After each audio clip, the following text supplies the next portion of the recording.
जुलाई का महीना, बरसात का मौसम, रात्रि के 2 बजे थे। घटाटोप अंधेरे और सन्नाटे में सारा शहर डूबा हुआ था। यदाकदा किसी आवारे कुत्ते के रोने की आवाज़ रात्रि की नीरवता भंग हो जाती थी। शहर के पूर्वी किनारे पर बने ऑफिसर्स कॉलोनी में मुख्य सड़क से सटे अपने भव्य कोठी में शहर में नए आए जिले के पुलिस कप्तान सुधांशु अपने बेड पर अभी जागे पड़े थे। अभी आधे घंटे पहले ही वे शहर की गश्त से लौटे थे। पुलिस महकमा में बड़े ही तेज तर्रार, कर्मठ और अनुशासन प्रिय अधिकारी के रूप में उनकी पहचान थी। इसी वजह से उनकी नियुक्ति सरकार ने इस अपराधग्रस्त जिले में की थी। अचानक बंदूक की गोलियों की आवाज़ से सारा इलाका कांप गया। साथ ही उनके बंगले के मुख्य गेट को जोर जोर से थपथपाने और नारी चित्कार की आवाज़ आने लगी। कंपाउंड में तैनात संतरियों की बंदूकें भी गरजने लगी। पुलिस सुपरिटेंडेंट सुधांशु उछल कर खड़े हो गए। उनके ड्राइवर में रखे सरकारी पिस्टल निकाला और तेजी से बाहर निकले। थोड़ी देर में अब गोलियां चलनी बंद हो गई, लेकिन अभी भी बाहर वाले गेट को खुलवाने के लिए नारी आवाज़ के साथ हाथों की थाप की आवाज़ आ रही थी। अपने कप्तान के आदेश पर सिपाहियों ने सावधानी से गेट खोल दिया। फाटक खुलते ही तकरीबन 20-21 बरस की गोरी अनिद्य सुंदरी औरत कंपाउंड में गिर पड़ी। हल्के गुलाबी रंग के कपड़े में उस औरत के शरीर में 2-3 गोलियां लगी थी। वह से खून बलबला कर निकल रहा था। भोला सिंह, एसीपी साहब ने एक हवलदार को पुकारा और कहा, सामने वाले क्वार्टर से फौरन डॉक्टर वाजपेयी को बुला लाओ। हवलदार ने सामने वाली क्वार्टर की ओर दौड़ लगा दी। पुलिस फोर्स चारों तरफ फैल गई थी। नीचे गिरी हुई औरत की हालत अच्छी नहीं थी। एसपी के आदेश से जिले के अस्पताल को तुरंत एम्बुलेंस भेजने को कहा गया। एसपी सुधांशु अभी भी हाथ में पिस्टल लिए हुए बरामदे में खड़े थे। गिरी हुई औरत को 3 सिपाही हाथ पकड़कर उसे बरामदे में ला रहे थे। वह बहुत मुश्किल से अपने को बेहोश होने से बचा रही थी। इसी क्रम में कभी उसकी आंखें बंद हो रही थी तो कभी खुल रही थी। सामने वाले क्वार्टर से डॉक्टर वाजपेयी आ चुके थे। बरामदे की ओर आती हुई औरत को देखकर सुधांशु की आंखें फैलती गई। उन्होंने बड़े ध्यान से उस औरत को देखा। वह बरामदे तक आ गई थी। बरामदे में लगी ट्यूब की तेज रोशनी में उसका चेहरा स्पष्ट दिख रहा था। सुधांशु को जैसे काट मार गया। फिर उन्होंने तेजी से उस औरत का हाथ पकड़कर झकझोर दिया। तुम ममता हो ना? उन्होंने व्याकुल भाव से उस औरत की ओर देखते हुए पूछा। बेहोशी के करीब पहुंची उस औरत पर इस आवाज़ और संबोधन से जोरदार झटका लगा। उसने अपनी बड़ी बड़ी आंखें खोलकर सुधांशु की ओर देखा। उसकी आंखों में आश्चर्य के सागर लहरा उठे। वह सुधांशु को देखती रह गई। आप यहाँ? हाँ मैं, सुधांशु ने कहा। लेकिन तुम ये सब क्या? सुधांशु जी, उस स्त्री ने काफ़ी कमज़ोर आवाज़ में कहा, मैं बताऊंगी आपको अपनी बदनसीबी और बदहाली के बारे में। बताऊंगी आपको, अगर बच गई तो। उस औरत पर बेहोशी छाती जा रही थी। सुधांशु ने तत्परता से उसे पास पड़ी गोल्डिंग कुर्सी पर लिटा दिया। डॉक्टर वाजपेयी ने तुरंत 3-4 इंजेक्शन लगाए। पूरा कंपाउंड पुलिस फोर्स और अधिकारियों से भर गया था। फोल्डिंग कुर्सी पर पड़ी औरत बेहोश हो चुकी थी। डीएसपी भार्गव लगातार उस औरत को ध्यान से देखे जा रहे थे। वे तेजी से एसपी सुधांशु के पास आए। सर, उन्होंने बड़े अदब से कहा, आप इसे पहचानते हैं? हाँ भार्गव। हाँ, सुधांशु ने कहा। अभी से नहीं, बल्कि जब ये 5 बरस की थी तब से। नहीं श्रीमान, डीएसपी ने कहा। आपको शायद गलतफहमी हो रही है। यह तो इस इलाके की सबसे खूंखार डाकू ज्वाला सिंह है। सरकार ने इसके ऊपर 1 लाख का इनाम भी रखा है। जहाँ भी इसके पैर पड़ते हैं वहाँ दहशत से लोगों के प्राण निकल जाते हैं। कंपाउंड में एम्बुलेंस आ चुकी थी। स्ट्रेचर लेकर कर्मचारी तेजों से इधर आ रहे थे। भार्गव की बातों से सुधांशु आश्चर्य से ममता की ओर देखते रह गए थे। वह बेहोशी में डूबी हुई थी। सुधांशु अपना आपा खो गए थे। उन्होंने उसको झकझोर दिया। ममता, डीएसपी साहब क्या कह रहे हैं? हाँ, ये सही कह रहे हैं, उस औरत ने कहा। जिंदा बची तो सब बताऊंगी आपको। इतना कहते ही वो सुधांशु की बाहों में गिर गई। आनन फानन में उसे एम्बुलेंस में डाला गया और भरी सुरक्षा में उसे अस्पताल भेजा गया। धीरे धीरे सभी चले गए। हल्की हल्की बूंदाबांदी शुरू हो गई थी। सुधांशु गोद में पिस्टल लिए हुए बरामदे में रखी कुर्सी पर बैठ गए और अतीत की गहराइयों में डूबते गए। आज से करीब 15-16 साल पहले जब उसने 10वीं की बोर्ड परीक्षा दी थी और रिजल्ट का इंतज़ार कर रहा था, तब शहर में चोरों बदमाशों का उत्पात बहुत बढ़ गया था। मोहल्ले मोहल्ले के लोग 15-20 की टोलियों बनाकर रात्रि पहरा करते थे। अपने दोस्तों के साथ वह भी रात्रि गश्ती करता था। बचपन से ही उसने साहस कूट कूट कर भरा था। एक रात करीब 12:30 बजे टोली के अन्य लोगों की पलकें झपक रही थी, तब वह चौकन्ना होकर गश्त लगा रहा था। अपने 2-4 साथियों के साथ वह लाल बाजार वाली सड़क तक गया था। अंधेरी काली स्याह रात थी। दूर दूर तक किसी आदमी का नामो निशान नहीं था। काली कोलातार की सड़क नागिन की तरह बलखाती हुई लग रही थी। वातावरण बहुत ही भयानक और रहस्यमय लग रहा था। तभी बंदूक की गोली की गति से एक जीप लाल बाजार की तरफ से आती दिखी और उसी गति से दाहिनी ओर मुड़ती हुई 3 लालटेन चौक की तरफ ओझल हो गई। जीप की तेज गति से बचने के लिए वह और उसके साथी एक तरफ उछले ही थे कि उन्हें जीप से एक गठरी सी गिरती नजर आई। जब तक वे लोग वहां पहुंचती तब तक जीप आंखों से ओझल हो गई। तीनों ने नज़दीक जाकर देखा तो पाया कि वह कोई गठरी नहीं बल्कि 4-5 बरस की गुड़िया को तरह सुंदर लड़की थी जो बेहोश सी पड़ी थी। ऐसा देखते ही उसके अन्य साथी वहां से खिसक लिए, लेकिन वह वहीं रुक गया और जीप के लौटने का इंतजार करने लगा। बेहोश लड़की को वहां छोड़कर वहां से जाना उसे गवारा नहीं था।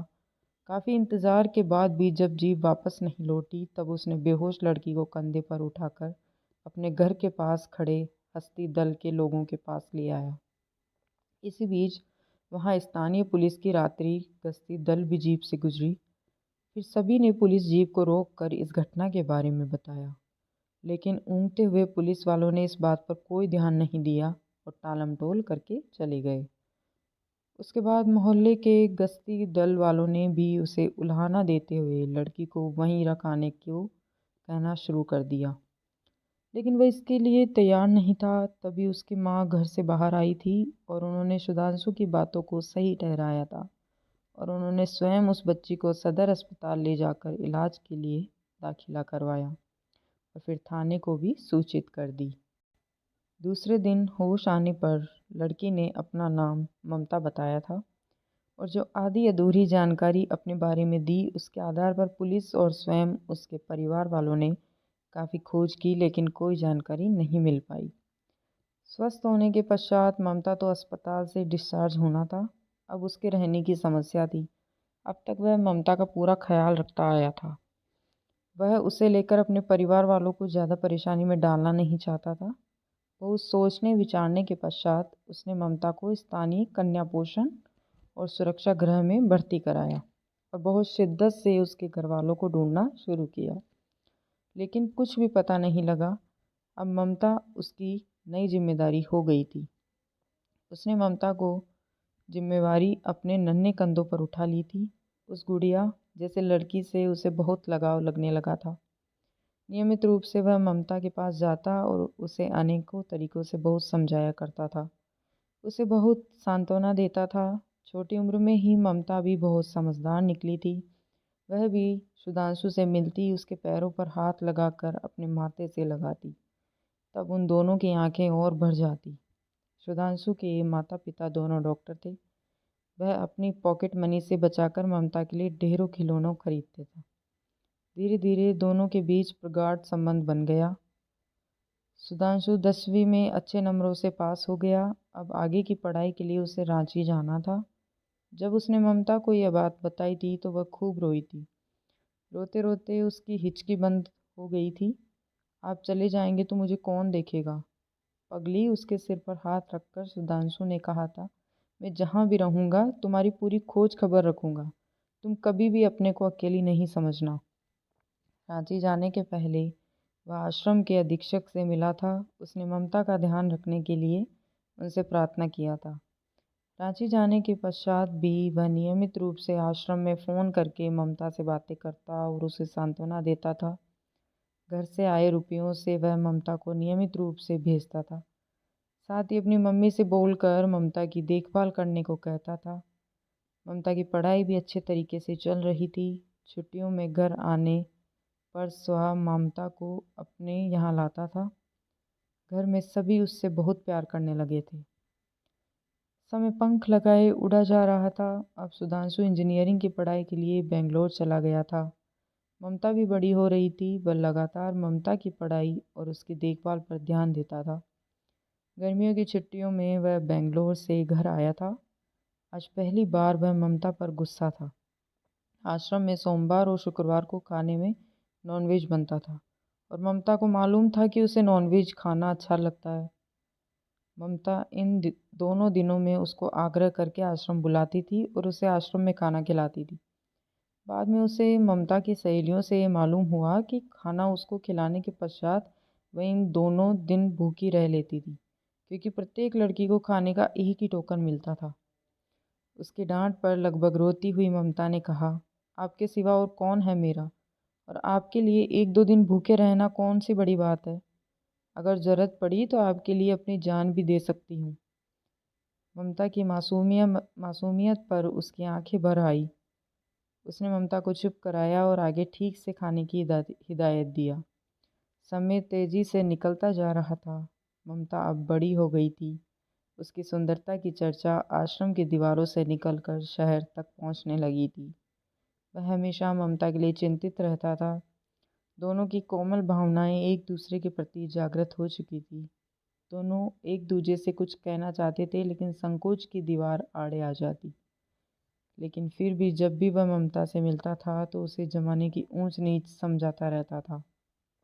ममता भी दिन रात सुधांशु का गुणगान करती रहती थी। वह कोई भी ऐसा काम नहीं करती जिससे सुधांशु को गुस्सा करना पड़े। वह ममता के लिए बहुत चिंतित रहने लगा था, क्योंकि अब वह बड़ी ही नहीं हो रही थी, बल्कि उसकी अद्वितीय सुंदरता भी निखर आई थी। उसके माता पिता भी उसके मन की हालत समझते थे। उन्हें भी ममता पसंद थी और उन लोगों ने फैसला कर लिया था कि सुधांशु की पढ़ाई समाप्त होने के बाद इन दोनों की शादी करा देंगी। समय निकलता गया। इंजीनियरिंग की फाइनल परीक्षा के बाद वह घर आया था तो मालूम हुआ कि ममता आश्रम में नहीं थी। पिछले 10 दिनों से उसका कोई अता पता नहीं था। सुनते ही उसके होश उड़ गए थे। पैरों के नीचे से ज़मीन खिसक गई थी। वह दौड़ता हुआ आश्रम आया। यहाँ पुराने अधीक्षक की जगह नए अधीक्षक मिले। पुराने वाले अधीक्षक का ट्रांसफ़र हो गया था। नए वाले अधीक्षक ने ममता के चरित्र पर ही दोषारोपण कर उसी पर सारा दोष मढ़ दिया। उसके चेहरे से कपट और धूर्तता के भाव स्पष्ट दिख रहे थे। सुधांशु तो ममता की जानकारी के लिए बदहवास सा हो गया था। आमतौर पर शांत रहने वाले सुधांशु उस नए अधीक्षक से बुरी तरह उलझ गया था। उसने अधीक्षक की बहुत पिटाई की थी और उसके कार्यालय के फर्नीचर को तहस नहस कर दिया। लेकिन वहाँ से ममता के बारे में कुछ पता नहीं चला। फिर महीनों लग गए। अनेक तरीक़ों से सुधांशु ने ममता को ढूंढने की कोशिश की, लेकिन वो न मिली और ना ही कोई सुराग मिला। इसी बीच उसका रिज़ल्ट भी आ गया। अच्छे नंबरों से पास होने के बावजूद भी उसका मन कहीं भी नौकरी करने का नहीं था। वह दिन रात ममता की खोज में लगा रहता था। वह ममता को ढूंढने के लिए पुलिस की नौकरी करना चाह रहा था। उसने दिल्ली जाकर 1 साल तक कोचिंग की और फिर आईपीएस अधिकारी बना। पुलिस अधिकारी के रूप में भी उसे ममता की बहुत खोज की, लेकिन असफल रहा। उसे आसमान खा गया या ज़मीन निगल गई, कुछ भी पता नहीं लगा। अब वह ममता की तरफ से निराश हो गया था। बगल वाले मंदिरों में घंटियां बज रही थी। एसपी साहब की तंद्रा भंग हो गई। वे अतीत से वर्तमान में आ गए। सामने लगी दीवार घड़ी में सुबह के 4:30 बज गए थे। उसी हालत में उठकर उन्होंने जिप्सी निकालने का आदेश दिया और अपने पुलिस फोर्स के साथ अस्पताल पहुंचे। ममता अभी भी नींद बेहोशी की हालत में थी। वे लगातार ममता को देखे जा रहे थे, आंखों में आंसू भर आ गए थे, जिसे वे अपनी अधीनस्थों से छुपाने की कोशिश करते रहे। उन्होंने चारों तरफ देखा, सुरक्षा की पूरी व्यवस्था थी, चारों तरफ जवान फैले थे। उन्होंने पुलिस अधिकारियों को कुछ आदेश दिए और डॉक्टरों से बातें की और भारी मन से वापस चले गए। शाम तक ममता को होश आ गया था। डॉक्टरों ने उसकी हालत को खतरों से बाहर बताया। सारा अस्पताल परिसर लोगों से भरा हुआ था। डाकू ज्वाला देवी के यहाँ होने की खबर आम हो गई थी। सुधांशु ममता के बेड के पास स्टूल पर बैठे थे। चेहरे पर भारी गंभीरता छाई हुई थी। ममता की आंखों से आंसुओं की लड़ी टूट ही नहीं रही थी। पूरा कमरा डॉक्टरों और पुलिस अधिकारियों से भरा पड़ा था। आंसुओं में डूबी हुई ममता सुधांशु को आप बीती बता रही थी। तब आपके इंजीनियरिंग के फाइनल परीक्षा का समय था। आश्रम के अधीक्षक केशन साहिब का ट्रांसफ़र हो गया था। नया अधीक्षक अच्छे चरित्र का नहीं था। रोज़ रात में शहर के गुंडे मवालियों के साथ आश्रम में ही महफिल लगाए रखता था। उसकी बुरी नज़र मेरे ऊपर थी। मैं बहुत डरी रहती थी। आपको बताना भी उचित नहीं था क्योंकि आपकी परीक्षा होने वाली थी और आप ये सब जानकर सब कुछ छोड़कर मेरे पास भागे आ जाते। एक रात कुछ रुपयों की लालच में अधीक्षक ने मुझे गुंडों के हाथों में सौंप दिया। वे लोग मुझे बीहड़ जंगल में ले गए और डाकू दिलबाग सिंह के सामने पटक दिया। मैं बहुत रोई, पैर पकड़ी, लेकिन इन लोगों ने वहाँ डाकू दिलबाग सिंह से मेरी शादी करा दी। लेकिन वह नपुंसक आदमी था, यह भेद कोई नहीं जानता था। उसके गिरोह के लोग इस बात से अनजान मुझे सरदारनी सा इज्जत देने लगे थे। मैं उस दुर्गम जगह से भाग भी नहीं सकती थी। क्या करती, इसी को अपनी नियति समझकर वहीं की होकर रह गई। 2 साल तक ऐसे अन लोगों के साथ रही। मैं उनके साथ जंगल जंगल भटकती रही। कहीं से भी भागने की कोई गुंजाइश नहीं थी। ममता कहती जा रही थी और कमरे में उपस्थित पुलिस, पत्रकार और स्वयं सुधांशु आश्चर्य से उसकी आप बीती सुन रहे थे। ममता ने कहना जारी रखा, जंगल में डाकुओं के अलग अलग गिरोह में आपसी प्रतिद्वंद्विता एवं रंजिश होती है। वे एक दूसरे के खून के प्यासे होते थे। एक दूसरे गिरोह के सरदार द्वारा सिंह ने गुलबाग सिंह को मार दिया और मेरे पीछे पड़ गया। फिर गिरोह के लोगों ने मेरी सुरक्षा के लिए मुझे ही गिरोह का सरदार बना दिया और मेरी ही नाम से डकैतियां डाले जाने लगी। लेकिन किसी भी वारदात में मैं नहीं जाती थी। कितनी बार मन में यह ख्याल आता कि इस माहौल से भाग जाऊं, पर जाती भी तो कहाँ। फिर गिरोह के अंदर मेरी सुरक्षा थी। इस दुनिया में आपके सिवा कौन था मेरा। और आपको अब अपनी हालतों की जानकारी देकर दुखी करना नहीं चाहती थी। कल क्या हुआ था और तुमको किसने गोली मारी थी ममता की आप बीती से हतप्रभ सुधांशु ने पूछा। कल गुलबख्श सिंह के भाई की बेटी की शादी थी। उसी में शामिल होने हम करीब 5 लोग आ रहे थे। पहली बार जंगल से निकली थी। मुझे मालूम था कि हम लोगों का शहर बगल के ज़िले में है। मैं अभी निश्चित नहीं कर पा रही थी कि इन लोगों से अपना पिंड छुड़ा कर वहाँ भाग जाऊँ या क्या करूँ। तभी हम पर गोलियाँ चलने लगी। पता नहीं दारा सिंह गिरोह को हमारे प्रोग्राम के बारे में कैसे पता चल गया था। बरावत गांव से ही हमारी घेरेबंदी होने लगी थी। हमारे साथ के लोगों को भी गोलियां लगी थी। मैं किसी तरह जान बचाकर भागी और जो पहला मकान दिखा उसके फाटक को बजाने लगी। मुझे नहीं मालूम था कि यह एसपी निवास था और अंदर आप थे। जब क्वार्टर के अंदर से गोलियां चलने लगी तो वे लोग भाग गए। ममता की जुबानी, उसकी आप बीती सुनकर कमरे में उपस्थित सारे लोग मर्माहत हो गए। पुलिस ने सबको कमरे से बाहर किया। एसपी सुधांशु वहीं बैठे रहे। ममता सुधांशु ने पूछा, तुम इतनी बड़ी हादसे में फंस गई लेकिन मुझे किसी भी तरह से खबर नहीं की। मुझे एकदम भूल ही गई। नहीं नहीं, वह सुधांशु का हाथ पकड़कर रो पड़ी। आपको एक पल के लिए भी कभी नहीं भूली। मुझे एहसास था कि मेरे पीछे आप कितने परेशान हुए होंगे। परिस्थिति ने मेरे साथ ऐसा खेल खेला कि मैं आपको क्या बताती। मुझे मालूम था कि आप बर्दाश्त नहीं कर पाते। रोज़ रोज़ किसी न किसी डाकू को मरते हुए देखती थी। एक दिन मेरा भी ऐसा ही अंत होना था। ईश्वर से यही प्रार्थना किया करती थी कि मैं मरूं तो इसकी जानकारी आपको ज़रूर हो, अन्यथा आप ज़िंदगी भर मुझे ढूंढते रहेंगे। माहौल एकदम गमगीन हो गया था। सुधांशु ने अपने आप को संभाला। सुधांशु ने कहा, तुम्हें मालूम था कि मैं इस ज़िले में एसपी बनकर आया हूँ? पूछा। नहीं, ममता ने कहा, मैं तो सोचती थी कि आप किसी शहर में इंजीनियर की नौकरी कर रहे होंगे। मैं तुम्हारी सही जानकारी सरकार तक पहुंचाऊंगा और तुम्हें माफ़ी दिलवाने की कोशिश करूंगा। तुम सारी बातें भुलाकर इत्मीनान से यहाँ थोड़े दिन रहो। यहाँ पूरी सुरक्षा है। मैं भी यहीं हूँ, परेशान न होना। अब मुझे क्या करना होगा? ममता ने सुधांशु से पूछा। मैं बताऊंगा, ममता के सिर पर हाथ रखकर सुधांशु ने कहा, और अपने अधीनस्थ कर्मचारियों को ममता का पूरा ख्याल रखने को कहकर बाहर निकले। ममता को अस्पताल में रहते आज 16 दिन हो गए थे। सुधांशु ने सरकार से बात कर ली थी। महिला होने और स्वयं पुलिस कप्तान की अनुशंसा होने की वजह से सरकार ने ममता को माफ़ीनामा देना स्वीकार कर लिया था। कल प्रदेश के मंत्री, जो इस जिले के विधायक भी थे, उनके समक्ष समर्पण और माफ़ी का कार्यक्रम था। सुधांशु और ममता बातें करते हुए अस्पताल से काफ़ी दूर निकल आए थे। शाम ढल कर रात में बदल रही थी और ममता को कल होने वाले प्रोग्राम के बारे में बता रहे थे। दोनों बड़े उत्साहित थे। तभी सुधांशु को वातावरण में थोड़ा भारीपन महसूस हुआ। उन्होंने पीछे मुड़कर देखा। 10-12 नकाबपोशों ने उन दोनों को घेर लिया था। उनके हाथों में गन चमक रहे थे। दारा सिंह, ममता ने सुधांशु का हाथ पकड़कर आश्चर्य से कहा, यह दारा सिंह का गिरोह है। सुधांशु ने देखा, अस्पताल काफ़ी पीछे छूट गया था। उनके साथ कोई सुरक्षाकर्मी भी नहीं था। मोबाइल से बात करने का मौका भी नहीं था।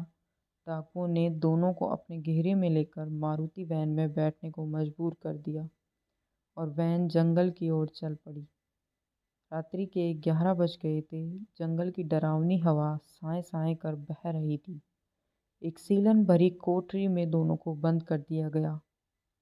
पहरा बहुत सख्त था। तभी बाहर का दरवाज़ा खुला और अन्य डाकुओं के साथ सरदार दारा सिंह अंदर आया।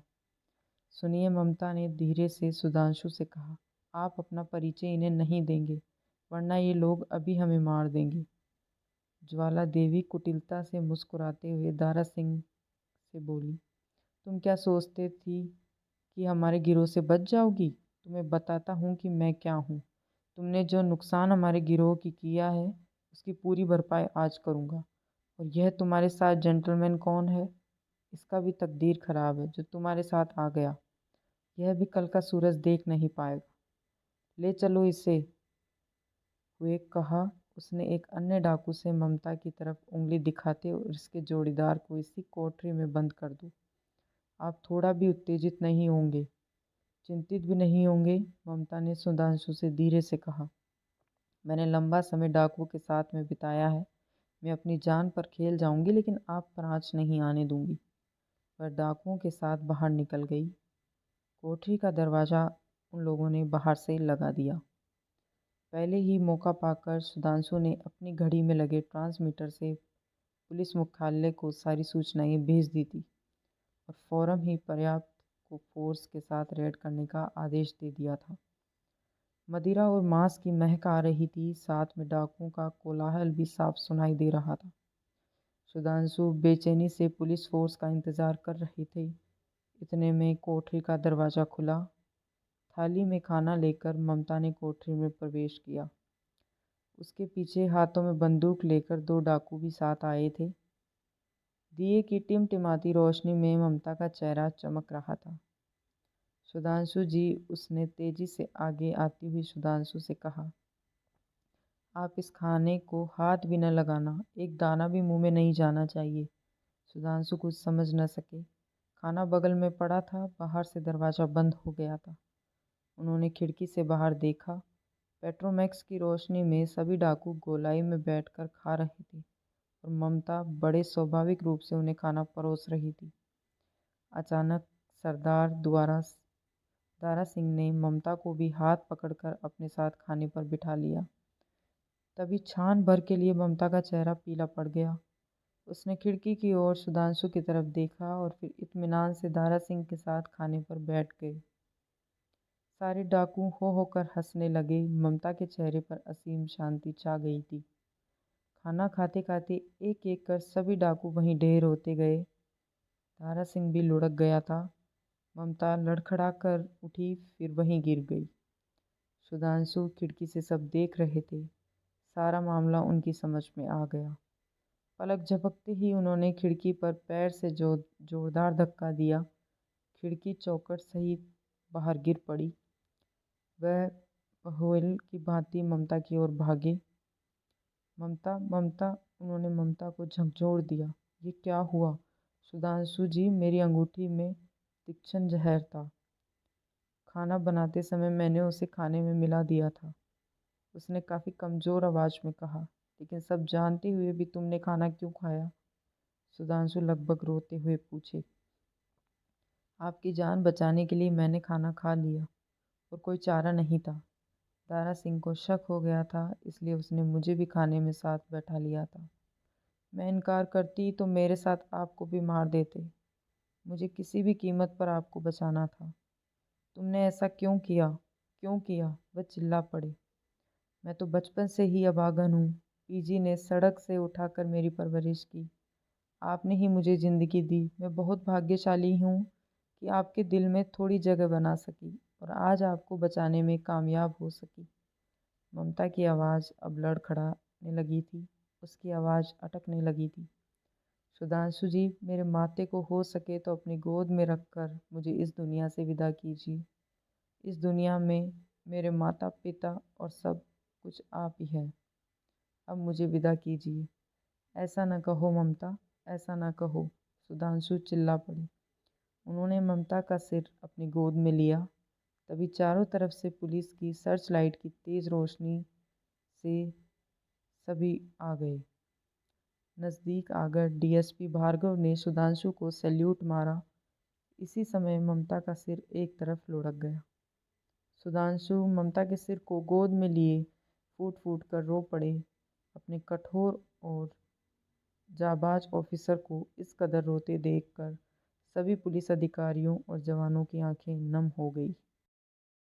आपको यह कहानी पसंद आई हो तो वीडियो को लाइक, शेयर और कमेंट करें और चैनल को सब्सक्राइब करें।